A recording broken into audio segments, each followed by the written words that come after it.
नमस्कार, मैं डॉक्टर शैलेंद्र शर्मा आपका स्वागत करता हूं आपके अपने चैनल जिसका नाम है आयुर्मान। दोस्तों, आज एक ऐसे टॉपिक पर मैं चर्चा करने जा रहा हूं जो बहुत इंपॉर्टेंट है और ये चीज हर किसी के घर में उपलब्ध है, चाहे वो अमीर हो, चाहे वो गरीब हो।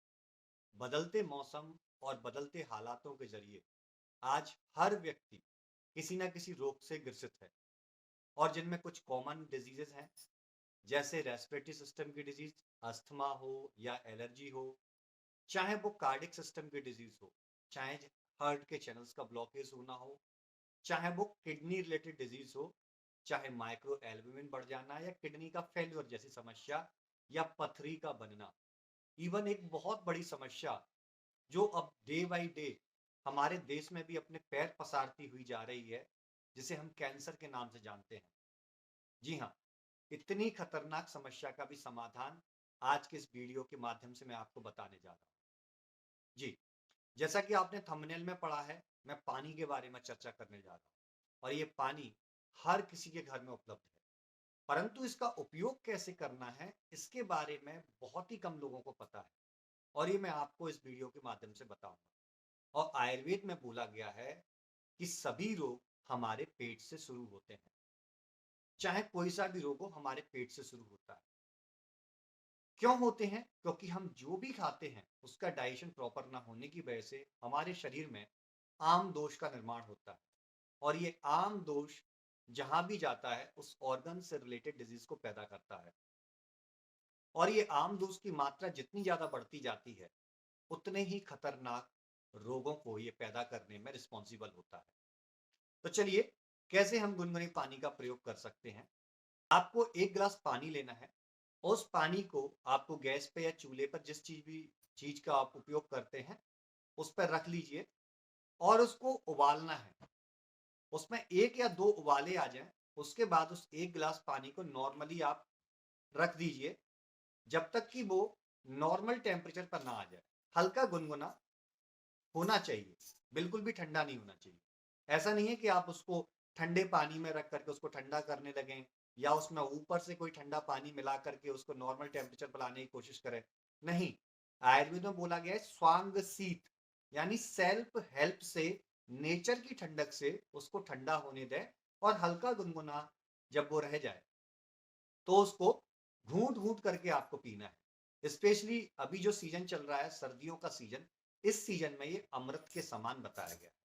तो इस सीजन में अगर आप पूरे दिन भर पीना चाहते हैं तो गुनगुना पानी आप पी सकते हैं, या फिर इसको आप इकट्ठा गर्म कर लीजिए और अपनी एक कॉपर की बोतल में या सिंपल बोतल में, स्टील की बोतल में, हाँ, प्लास्टिक की बोतल में नहीं रखना, स्टील की बोतल हो या कॉपर की बोतल हो, उसमें रख के आप उसको दिन भर कंज्यूम कर सकते हैं। अब ये कैसे हेल्प करता है इसको समझिए। सबसे पहले हमारे डाइजेस्टिव सिस्टम को इंप्रूव करता है, जिससे हम जो भी खा रहे हैं वो इजीली हमें डाइजेस्ट होने लगता है। दूसरा, जब हम पानी को गर्म कर लेते हैं, उसके बाद स्वांशित होने के बाद नॉर्मल टेम्परेचर पर आने देते हैं, तो वो पानी स्वयं में लघु नेचर का हो जाता है, यानी लाइट हो जाता है। वो पानी स्वयं इजीली डाइजेस्ट होकर के हमारी ब्लड वेसल्स में, हमारे ब्लड के साथ सर्कुलेट होने लगता है और वो पानी जा करके हमारी ब्लड वेसल्स में जितना भी आम तत्व है, या कोलेस्ट्रॉल है, या ट्राइग्लिसराइड है, या वीएलडीएल है, इन सभी को खत्म करने लगता है। मींस उनका भी डाइजेशन करने लगता है, जिससे आपको होने वाली कार्डियक प्रॉब्लम या कार्डियक एरिथमिया, वो सारी प्रॉब्लम भी आपकी सॉल्व होने लगती हैं। या आपके चैनल्स ब्लॉक, जिनको आयुर्वेद में बोलते हैं श्रोतो अवरोध, यानी श्रोतस का बहुत बड़ा इंपॉर्टेंस है। यदि आप चाहते हैं कि इस पे भी वीडियो लेके आऊं, तो मैं श्रोतस पर भी वीडियो लेके आऊंगा, आप कमेंट बॉक्स में लिख सकते हैं। तो उन स्रोतस को ओपन करना स्टार्ट कर देता है।